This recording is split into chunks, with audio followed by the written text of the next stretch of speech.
episodes. Sorry. So there, it's fine. Oh, Ah, hi.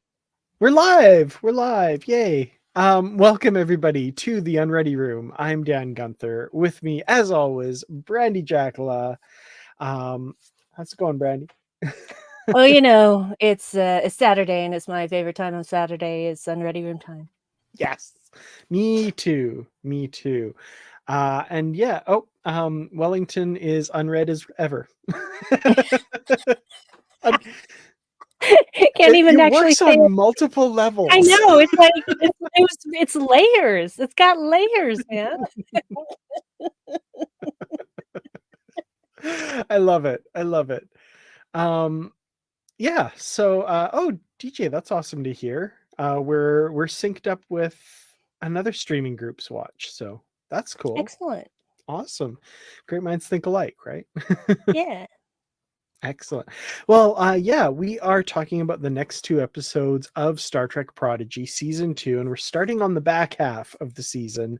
We have Last Flight of the Protostar, Parts 1 and 2. So I'm really excited about this. I think I loved the first half of the season. The second half of the season, I think we're moving into some other really cool stuff. So, yeah, let's just jump into it. Thanks everybody for joining us, of course, and thanks to everybody who's watching later. We appreciate you as well, and love to see the regulars in the chat here. So thank you so much for joining. Coupon Jim must never die. That is wonderful. You must keep him alive always. Yes. Oh, that's great.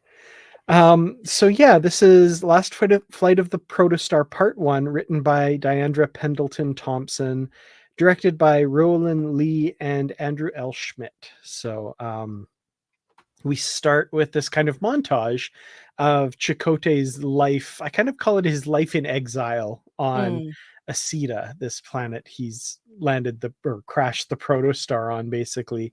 And yeah, it's a self-imposed exile, as we learn, because even if they could get the Protostar flying, which he didn't think they could, he doesn't want to, because they're carrying this weapon that could horribly damage the Federation. Of course, he doesn't know of everything that's already happened and all of that. But yeah, this montage of Chakotay going through his daily routine, for better or for worse, and this just occurred to me now, I'm kind of remembering Rey following Luke around in The Last Jedi as he's doing his...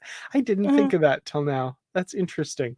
But yeah, it's life is tough here. We've got this, is it like methane, this like vapor ocean where he collects the fish and eats their eggs and on this fruit and stuff. It's a monotonous life, and he's all alone for reasons that we'll later understand. But just, yeah, all laced with melancholy and sadness. And I thought they did a great job of kind of making us feel that with him here. Yeah, the fish eggs grossed me out. I know that they were just animated, but I'm allergic to fish oil, and Oh no. the hint of a scent.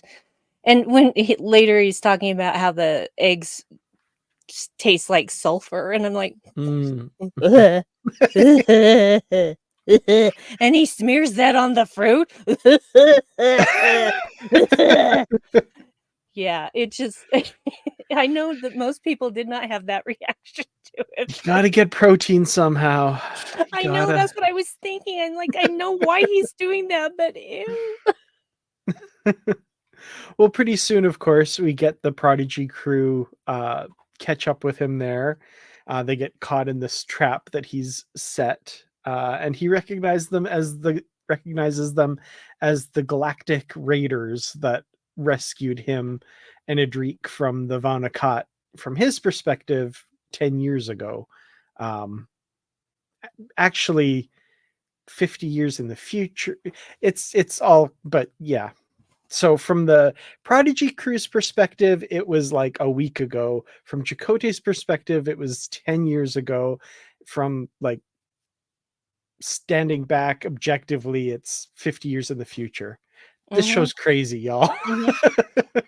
Wibbly wobbly, Mhm. timey-wimey. Yeah, Indeed. it's and that's the thing, he doesn't know the past that he's messed up. And, of course, he wouldn't know that. And so, it actually kinda broke my heart a little because I could tell immediately, just without even any dialogue, just the repeated actions over and over again that he'd given up and he was going to live out the rest of his life on this planet because he Mhm. thought that's what he had to do. Yeah. And, and I'm pretty sure even with Hologram Janeway, I feel like he was, degenerating into a bit of an a-hole. So, Understandably so at this yeah, point. yeah, I get that, I get Yeah. that, but at the same time, I'm like, "Dude, you Yeah. can't be mad, you did this yourself." Yeah. Yeah. So yeah, we get this stuff. He's been there for a long time. We find out, yeah, 10 years he's been on this planet by himself for a good chunk of it, with the exception, of course, of Hologram Janeway. And this young crew comes to him with tales of uh, time paradoxes, creatures that are eating the timeline. I kind of don't blame him for not believing them at first. Like, I would have thought, like, yeah, I'm just imagining things or seeing things at this point. A or B, these people are trying to trick me into doing something. But of course, they have this bond with Hologram Janeway that she doesn't understand because she hasn't met them yet, but she was their mentor for all of season one. So that was really sweet how they kind of connected with her. And she even very quickly relates to them because she can see their familiarity and stuff. Yeah, well, and it's interesting because Chakotay is like, "Well, apparently you aren't really galactic raiders, you're wearing Starfleet uniforms." And, uh, and still he's just like, "Nah, not gonna cut you down. Mm, No, you can just stay there." And I think part of it was just doing what he was supposed to be doing, which is keeping the protostar, grounded hmm. so that there was no chance whatsoever of destroying the Federation.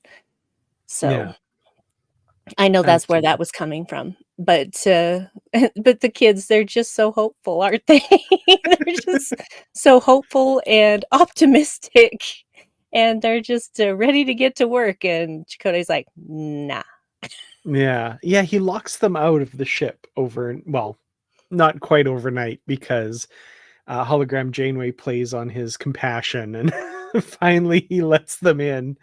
But I did like that when the storm's blowing in and everything's getting really bad and like Dal's yelling, "We don't need your help!" And everyone's already running inside, and he's like, "Okay, well, okay, crew, head for the protostar." Yep. Yeah, and that's where the thing, "I can hear you staring," comes in because Yes. hologram Janeway is just hovering. Just not right near him, a little ways away, and he's just working on something, tightening some whatever, and he's like, "I can hear you staring." Hmm. What a great line. Yeah. Do holograms have a sound? I mean, do, like, their physical manifestations have a noise to them? How would he know? I guess he just he spent a decade now with hologram Janeway, so he just knows. Oh, no, I froze. I I froze. think I think this might have been me. Oh, no. Well, I either don't way, know. we're back. Both sides blinked out for a second for me, so I'm gonna say it was probably me. Okay, okay. Uh, so yeah, I love, yeah, they get let inside and they're kind of trying to figure out if Chakotay's so dead set against leaving, why did Wesley send us here? And Jankum supposes like maybe we're supposed to steal the ship. And they're like, what do you take us for? A bunch of starship thieves? And Dal's like, well, if the shoe fits. Mhm. Because that's exactly what they did the first time, isn't it? So yeah, that's one possibility. I did like it's around here that Zero talks about Chakotay's experiences on this planet have possibly made him a bit of a prickly fellow. And I was like, writers, I see Mhm. you. Well played, well Yes. played. Yeah, that was fun. But they basically decide that they're going to get to work cleaning up the ship, fixing it up, doing what they can.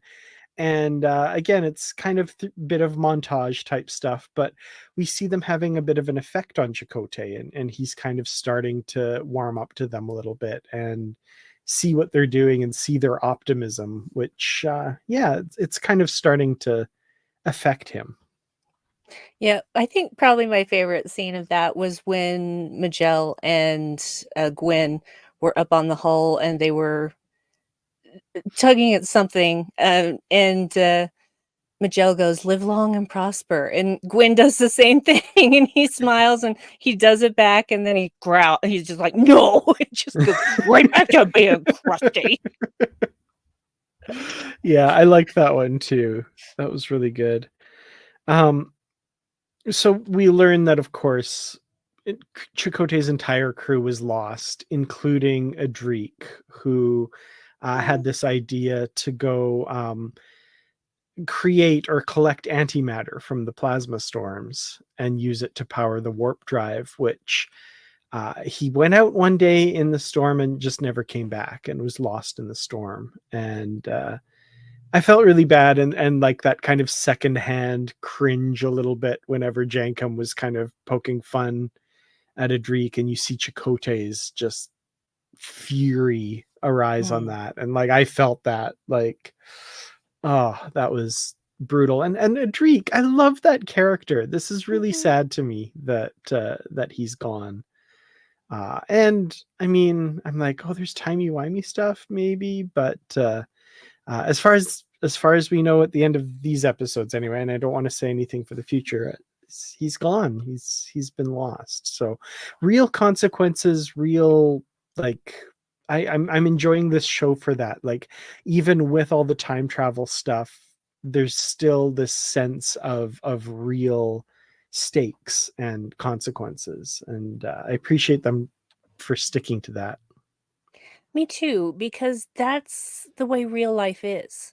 You don't get a reset button at the end of every episode where Hmm. everything's just fine and nobody ever actually dies or gets in any real trouble or gets hurt. That's not the real world, and shows that present that kind of fantasy aren't doing kids any favors. They aren't doing adults any favors either. Yeah. Because yeah, we don't have a perfect world. We don't have a perfect universe. And that's the thing about Star Trek. It's not about perfection. It's Hmm. about everybody being included and everybody having a path and a point to make and an influence over their own lives and the lives of others. Yeah. Absolutely. Yeah. Uh, so yeah, they've got all these jobs. They're doing all this stuff. Dal apparently has to go pick plasma fruit, which is right at the top of the hill, really far from the ship. Meanwhile, the storm blows in, and Dal is seemingly lost in this storm. We saw, of course, that something came up out of the ground and made him scream, and that's kind of the last we see of him until later. But Chakotay decides to go and rescue him with Gwyn, Jankum, and Murph, using their little outrigger vehicle thing that Jankum has thankfully fixed, and has to do one final adjustment with percussive maintenance. So Hey, it works. absolutely. This whole sequence was great. Like, just Oh my word. the animation was gorgeous. It was really cool. Un It was unreal. I was when I was watching it, this was like the 4th time I think that I'd watched this episode. It was just I really just focused on everything that was going on during that scene, Hmm. a sequence of scenes really, and I just thought, "Oh my word. This is so meticulously planned and drawn and animated, and it's perfection." I don't think people really understand what a monumental achievement that sequence is, Mm, because it's crazy good. It is crazy good. yeah. Everything happening at just these very specific moments and just working. Oh, kudos to everyone who was involved in animating that. Yeah, absolutely. And these eel creatures, their the fluidity of their movement and all of this stuff, and the going through the tunnels, and um, my favorite bit of it, though, of course, is where they kind of get knocked, and they're in free fall, so they're kind of floating, and the seat belts don't engage or come loose or whatever, and Murph stretches out, straps the kids in, and then pulls Chicote back and gingerly puts his seatbelt back on. And that was Chicote's line where, earlier he was like, "What's the gooey guy here for? Security." He's kind of skeptical. And yeah, he's like, "Oh, security. I get it." That Well, was he is great. also very good as a windshield wiper, when they were Yes, that too. cleaning off the windows of the Protostar. That made me laugh out loud. Yeah, that was pretty adorable. Murph is great. I Have you ever seen footage of D. Bradley Baker in a sound booth or at a convention or something, just making random sounds? I Mhm. really want to see him doing Murph's voice because it's great. He blows my mind, really, Hmm. because you listen to these sounds that he has Murph making, and then you listen to him doing just regular character voices, and the immense diversity of voices he can do. Yeah, H it's h I can't even begin. I mean, that you could put all of these things side by side, not y and I would never have known they were the same person. That it was yeah. one guy Oh, doing all those things. absolutely. He is, I don't know, a genius, I guess. Yeah, The he's pretty best amazing. I think that's the best word, is a genius, yeah. Absolutely. So yeah, we've got this eel chase, which we talked about. They do eventually find Dal, who has found Adrik's final resting place, and this was a very moving scene. As there's closure for Chakotay. He sees where Adrik, what happened to him, but also that his plan worked. He had, in fact, collected this antimatter, and in Adrik's final act years ago, he saves Chakotay and these kids, which that's amazing. That's wonderful. There was a lot of crying during that part for me. I can imagine. Even knowing what was going to happen, because you guys Yeah, know how I am. That's how I express every emotion, crying. yeah. And Chakotay's delivery of the line, "There's always another way." This lesson that he's now learned from Adrik and these kids. Mhm. That was great. Um, so they have the antimatter. They can power the warp drive, but they do need matter first. But before the ship can fly, Chakotay says first it has to sail. So there's our little hint as to what's going to happen in the next episode. So, It reminds me a little bit of this old movie that I watched when I was a kid called The Last Flight of Noah's Ark, hmm, and, basically, it was, some animals and a lazy pilot and a woman and some kids, and, they hit, if I remember correctly, hit a storm, and they crashed on a beach and, were marooned. There was, no one else around, and so they decided to change the airplane into a boat in mm, order to get back to civilization. nice. So, but yeah, that was a long time ago. I mean, that was like, I think the movie actually came out in the '70s, so I would have been, I think, like 7 or 8 when I saw it. Yeah. Hmm. That's cool. But that's the first thing I thought of, especially with the title, because the last flight of the Protostar, last flight of Noah's Ark, kinda just, triggered that memory for me. Interesting. There could definitely be some influence there, and some. That's cool. Yeah. Um. So Easter eggs in this episode. Not a ton, actually, as far as references to past Star Trek stuff goes. We're definitely getting into more of the Prodigy's own lore and its history itself. So I won't go through those because we all know, the rescue of Chakotay and Adric years ago and the ship on Tars Lamora, all of that. But I will say we do see a picture of Chakotay's crew. And in that crew, we have an Edosian who is like Eric's from the animated series. We have an Aurelian, Adric, of course, who we know. We also see a Bolian, an Andorian, and most interestingly, one of his crew is a Zindi Arboreal or a Zindi Sloth, like from Enterprise. That was really cool. That was so cool. Yeah. And then the other one that I think is a little bit of a callback that I liked was Zero finding the dedication plaque for the Protostar and replacing it on the wall. Reminded me of the Voyager two-parter Equinox, where Janeway does something similar on the bridge of the Equinox, and then at the very end of the episode, Chakotay and Janeway find Voyager's plaque that has been knocked down, and they put it back up together. So very symbolic and all of that. So it's maybe a bit of a callback. It's definitely been done before in a similar manner as it was here. So yeah, well, and the fact that it was done in Voyager, so of course, yeah, and that Chakotay was a part of putting that up again. So yeah, I think that's pretty safe bet that that's callback to that. absolutely, yeah. So yeah, let's move on to part 2 then, and we'll this is all one big story. We'll give ratings and stuff at the end. So part 1 and 2, as we talked about before. So last flight of the, wow, I stumble on that every time. Last Flight of the Protostar, part 2, written by Alex Hansen and Aaron J. Waltke and directed by Sung Shin. So, oh yeah, and I need to change my name. To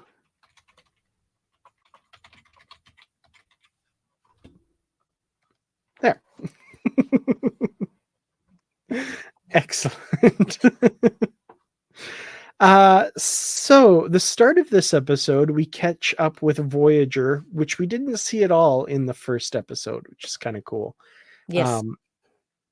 And we have them kind of picking up the pieces from the attack of the Loom. Janeway is worried about her crew that Wesley Crusher has sent off on this mission. And in a really cool bit here, which I kind of put in my Easter egg stuff, but we'll talk about it here.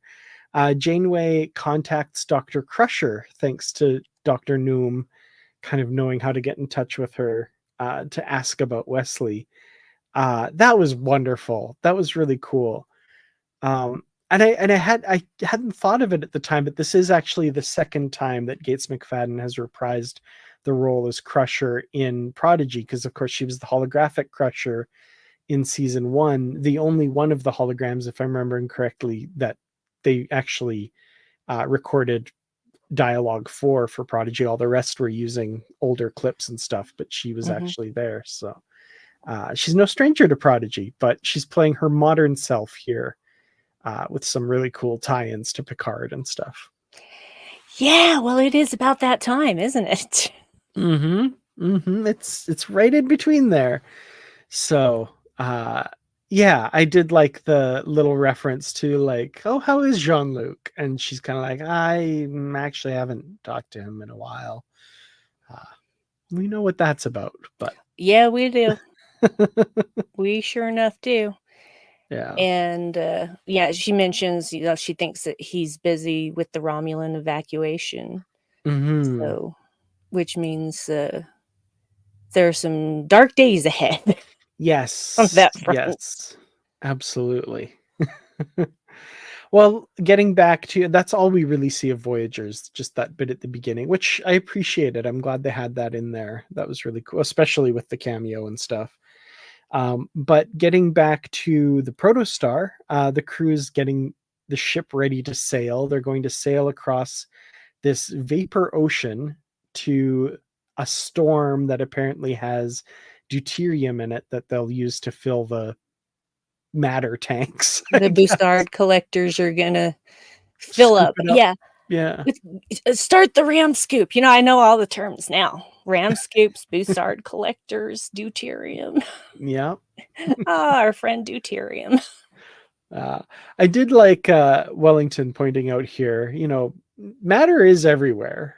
Like Mhm. they need like the Back to the Future Mr. Fusion thing, and they can just toss Yeah. whatever matter in and use it. But yeah, they Yeah. have to use the deuterium for like that's what the warp engine is designed to like that's what the tanks carry, I guess. So Well, it's really convenient that there's deuterium on this P-class nightmare. mhm. It's in the eye of a storm on the other side of an ocean. So it's convenient, but not that convenient. Yeah, but at least it's there. At least it's Yes. there. Otherwise, they would be out of luck. Yes, absolutely. Um, so yeah, they're going to sail across this whole ocean. As long as they maintain forward momentum, they should have enough buoyancy.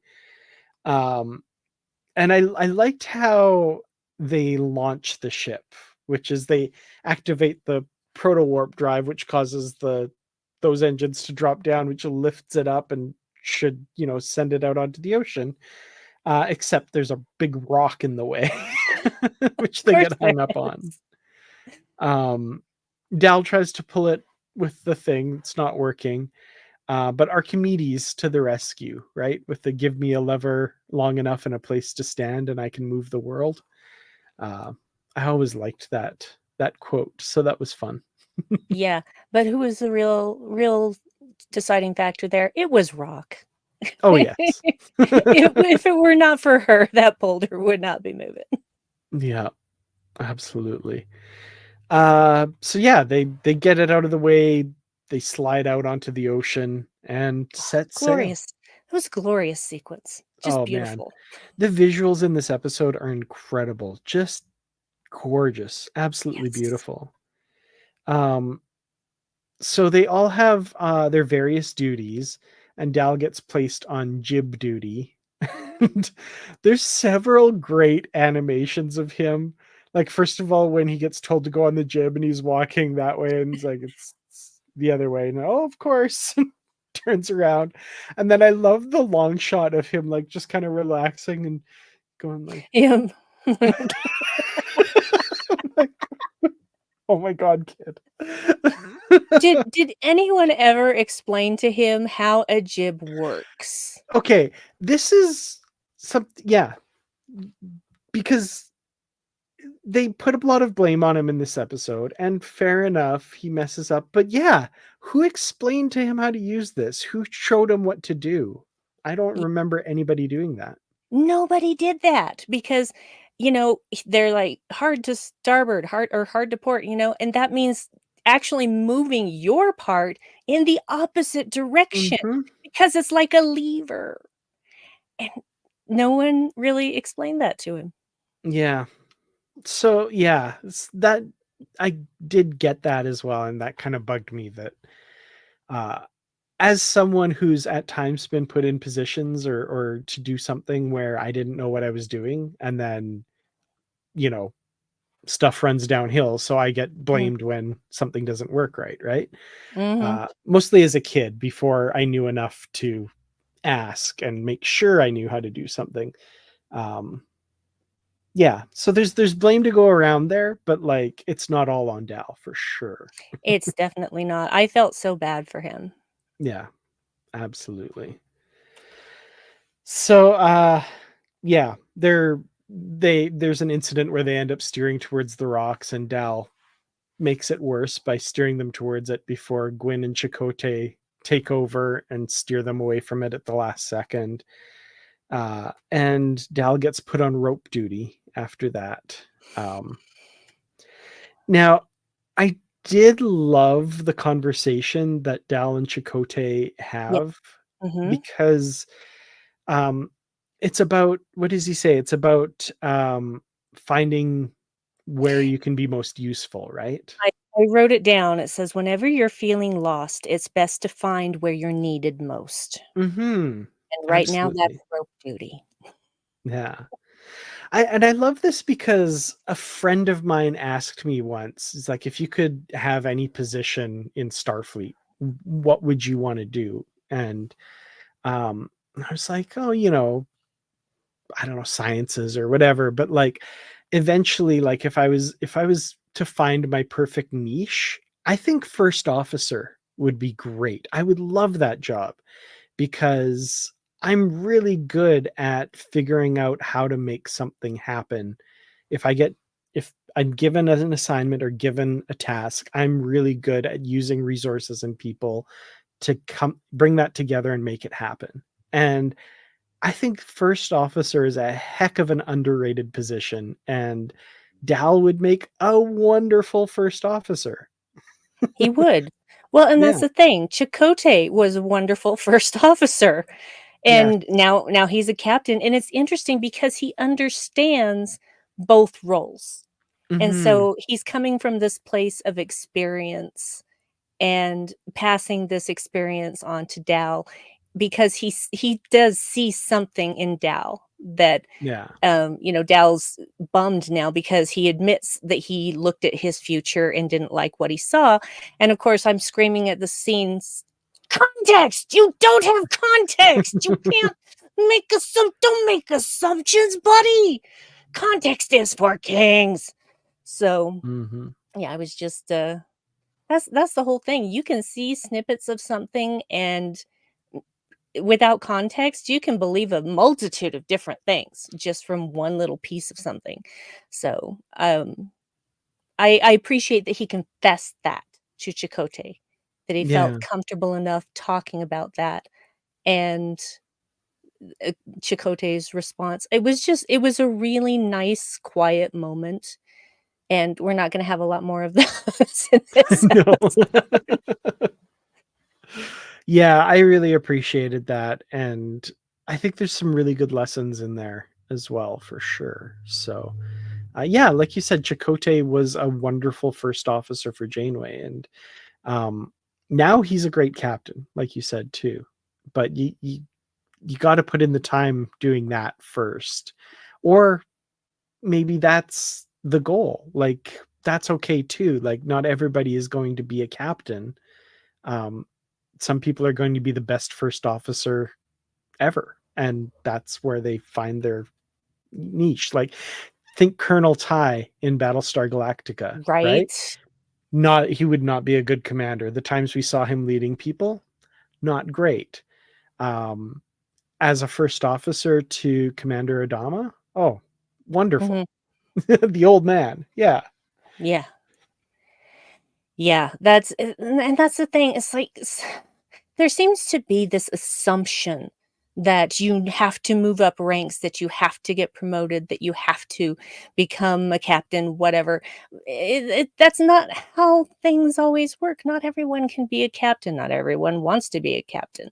If I Mhm. was going to be in Starfleet, I don't want to be anywhere near command. Thank you very much. Just leave me alone to do my science. Okay, just Mm, leave me in one of the science bays and just let me do my thing.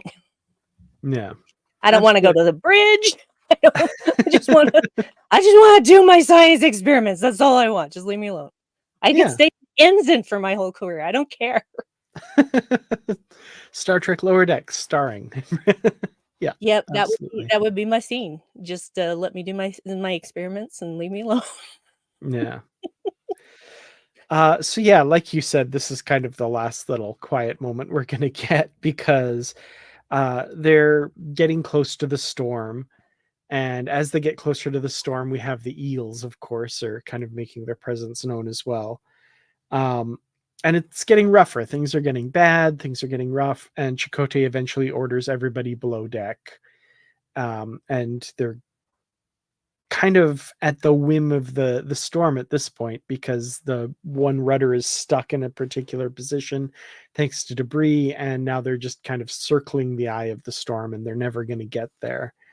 Um, but they have to make one last attempt to dislodge the debris, get the rudder going to the right place to enter the eye of the storm. And so they have to risk being back up on deck again.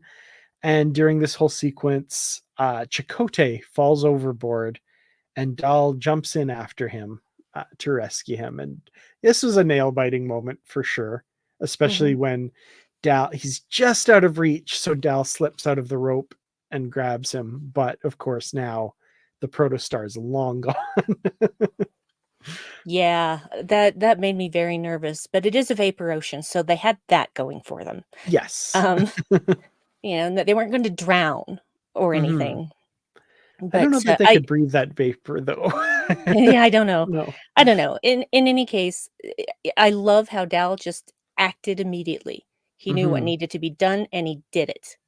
Yeah. There wasn't any time to think about it, to weigh the consequences, nothing. He's like, "Nope, gotta get Chakotay. This doesn't work without Chakotay, gotta get Chakotay. We didn't go through all of this to not bring Chakotay home!" I'm sure Yeah. all of those things went through his mind in a flash, and he just, boom. That is he has come such a long way Hmm. since we first saw him, and he's just become this person that would absolutely do anything for his friends and his crew. Yeah. He's just that good. Even if he can be annoying sometimes, that's okay because, everybody can be annoying sometimes, really. Yeah. Absolutely. So, Uh, so yeah, luckily there's an eel nearby that they can ride back to the protostar, which we've established are following them, right? So yep. makes sense. Yeah, it's just I this the when he grabs on to one of the fins and the eel's eye just goes back like, "What?" It was just so funny to me. I love those little flourishes in Yeah, the just, "What? animation and stuff. What's that?" And then it just lets him, it could probably have shaken them off if it had wanted to, but it's like, "Well, whatever. Yeah. Yeah, what's he We got this hurting? big thing we're trying to get." So, Yeah. Um, so yeah, they do get there. They get the deuterium into the tanks. This is where Jankum says, "I've never been so happy to have gas," as the deuterium tanks are slowly filling up. And they're able to escape the planet once they're able to power their impulse and warp drives. However, they are still significantly far from Voyager and won't get there anytime soon without the proto drive. So now they need to build a new protocore. They need to build a star, as they say. So that's the little teaser at the end of this episode for the next one. So that's where we leave it there. yes. I loved the animation of the Bussard collector sucking in all that Hmm. deuterium. It was it was so realistic. Like, you could believe Yeah. you were watching live action in that moment. It Hmm. was just is beautifully done. I just gonna keep gushing about the animation because the show is beautiful. It, yeah, Um, absolutely is. and when they just it's finally get the engines online and just shoot up into the sky, I'm like I cried so much during both these episodes. Yeah. They're emotional roller coasters, these ones for sure. They're really good. So yeah. They are, and I appreciate that Star Trek has this still, despite Paramount. Yeah.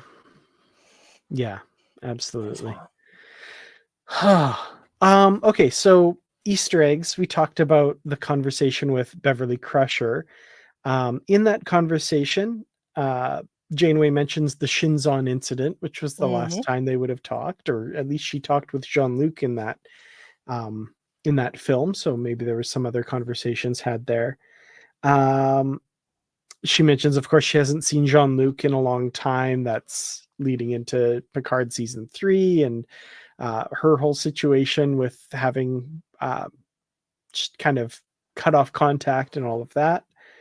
And then later on, Chakotay talks with Dal in that conversation about what led to him joining the Maquis and stuff, which was kind of cool. Other than that, not a lot of Easter eggs. Again, pretty thin on the callback stuff, really just relying on Prodigy's own lore and stuff, which I'm really appreciating. I'm really liking that. Agree, because they have enough episodes under their belt at this point to be relying on their own lore. They don't Mhm. have to constantly be reaching out for things from other series. Yeah. So I appreciate that they are giving the time to these characters and not muddying the waters with other references. Mhm. That said, there's still lots more to come in Oh, other episodes. absolutely. No, I'm not complaining, but these Yeah. 2 episodes were very serious Mhm. and had a lot Absolutely. of stakes, and so I appreciate that they did what they did instead of just, let's throw a tribble on a shelf and see if anyone notices, stuff like that. But Yeah, yeah. for sure. Well, yeah, that's the two-parter. Really great kickoff to the second half of the season. I'm really enjoying the action here, and also the quiet moments and the stakes that are on the line here. So, we have the big galaxy stuff, we have the loom that are tearing the entire galaxy apart, but in these episodes it comes down to the lives of these characters and the life of Chakotay and what he's going through. So I'm really digging how Prodigy can do the big macro stuff, but also the intimate character stuff too, and it's very impressive how they can balance those. Agree. So, final thoughts and ratings for Last Flight of the Protostar, I guess, and anything that we Well, didn't cover that you want to mention. yeah, I'm just gonna run through my notes really quick. Um, oh, one really nice thing that I enjoyed is in the conversation between Janeway and Beverly, and, Beverly talks about how her son who can time travel, he sure doesn't have a lot of time to spend with his mother, but, Yeah. she's explaining Janeway's explaining that she's never been a mother, and she says, "You're more like a mother than you realize."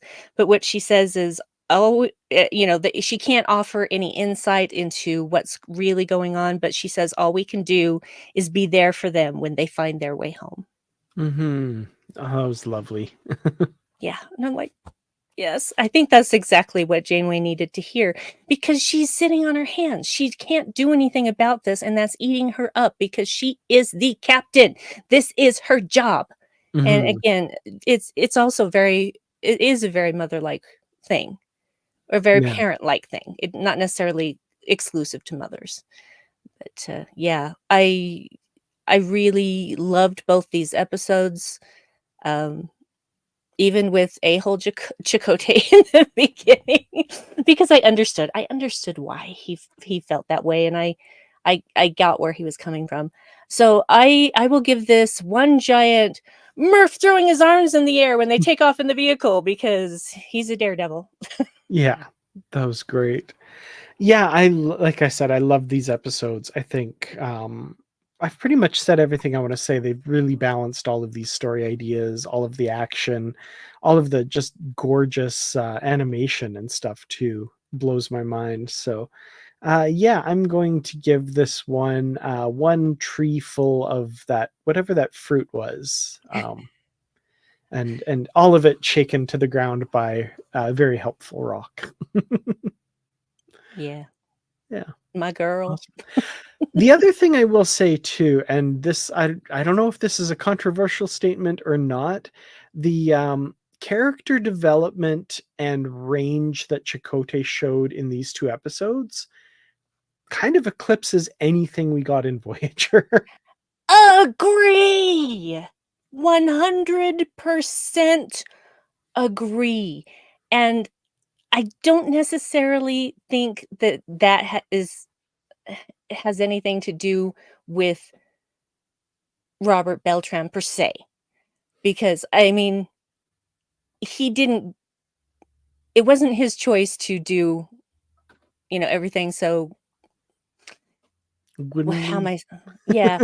So so to see him be able to do this character now, to do the Chakotay that we have now, and he gets to do things that he probably should have been able to do during Voyager, but can't, but wasn't able to.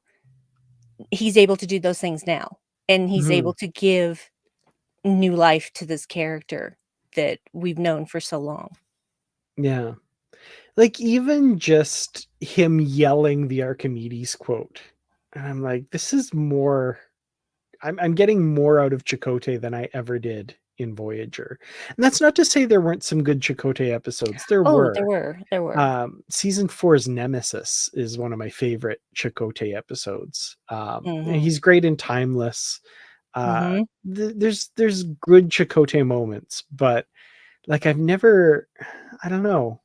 It's just like if you take Chakotay at the beginning of the series and Chakotay at the end of the series, like sadly a lot of characters on Voyager, I don't know. You could take him from season 1, you could move him around and it wouldn't make a huge difference. I Yeah. feel like in this one two-parter, we got a really nice arc for him, and it worked really Yeah. well. Well, and that's the thing, it's like storytelling was so different during the '90s. Mhm. And again, it was all about episodes being able to stand alone, which again, still, I don't understand that. Yeah. I don't understand wanting to do that. I don't understand why nothing ever really changes, unless an actor leaves, Mhm. and then they're forgotten after their departure anyway. So and people are just like, oh, I'm so tired of overarching stories. And I'm like, I'm not. I Nope. love character development. Yeah. I love stories. And that's why I spent 8.5 hours watching this from start to finish in one day, Yeah. because I I love the growth. yeah.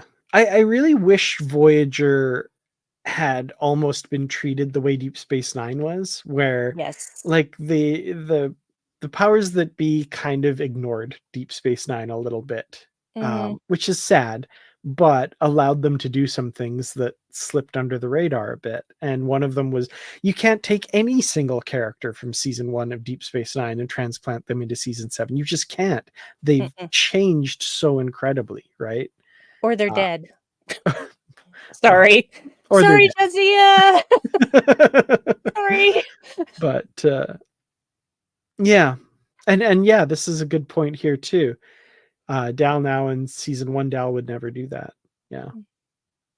Yeah. Yeah. Growth. Anyway, I love it. Progress. Evolution. It's all a part of storytelling, and it needs to happen, otherwise you stagnate. here. Absolutely. Well, I've got something going on next weekend, and I can't do this, Mm. unfortunately. So Mm. we're going to have to skip a week, which I hope everyone's okay with. Um, so in 2 weeks, next weekend, no live show. I'll make an announcement on social media as well. But in 2 weeks, we'll do the next 2 episodes, which is a Tribble called Quest. What a And great pun. great title. Great pun. Uh, and Cracked Sorry. Mirror is the other episode. So quite a pair of episodes, which Mhm. I'm really looking forward to. But I really enjoyed these 2 episodes. This was great. So everybody take a week off. Um, and then yeah, there's only 4 more live streams to go for Prodigy to wrap off the season 2. So yeah. Mm. Can't we just keep talking about it? Okay, absolutely keep talking about it for sure. That's the whole goal of this, is to stretch out that conversation, right? Yes. Because I feel like everybody watched the first 2 seasons in the first week and then meh, nothing. No, let's keep the conversation going. Let's keep talking about it. So Yeah, I agree. I think that's the way to go, because yeah, but, I don't regret binging them all at once, because that way I wouldn't, if I saw a spoiler, it would be fine. But also then I got to look deeper into each episode when I rewatched, because you never catch everything, yeah. excuse me, the first time you watch anything. Mhm. So, which, by the way, if you haven't seen Deadpool and Wolverine, you'll probably have to watch that movie 5 times at least before you get all the references. I'm hopefully finally gonna see it this week. We had to cancel last week. You have to tell me when you've seen it, I Dan, know. so I we can will. I talk. will. I promise. I believe you. So many times I'll just be on Facebook and I'm like, nope, scroll. Nope, nope. Yeah, there are So, so many spoilers out there now, but I'm hardly ever on social media, so I rarely see spoilers. oh, lucky you. Lucky you. Yeah, well, social media is not good for my mental health. Yeah, it's me neither, to be honest, for sure. Shield Podulation. When's your episode coming out? We're recording it after lunch today, and so it should be out Yay! later today. Everybody go subscribe to Shield Podulation, Brandi and David Jackola's podcast about random episodes of Star Trek. I'm very excited for it. I can't wait. Yeah, in case you guys didn't know, our first episode is going to be Picard Season 3, Episode 9, Vox. What a place to start. Hey, that's what the random number generator says. So I that's what know, you I do. know. And that's also an episode that makes me cry because, you know, that's Mm, the episode where they go get the Enterprise D, and I knew it was coming. I knew it was coming. It had to be coming, but it still made me cry. yeah. So, yeah. Hashtag what happened to the Enterprise E? That That was was not not my my fault. fault. Yes. Oh, all Oh, right. Well, so thank great. you all so much for joining us. We really appreciate you. Live long and prosper. Live logs and proper. I can only do that with the right hand. I can't do that with the left.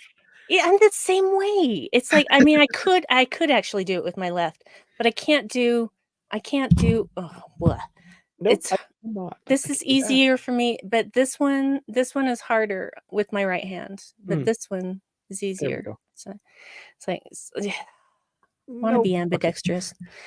Sarcastic Vulcan salute! All right.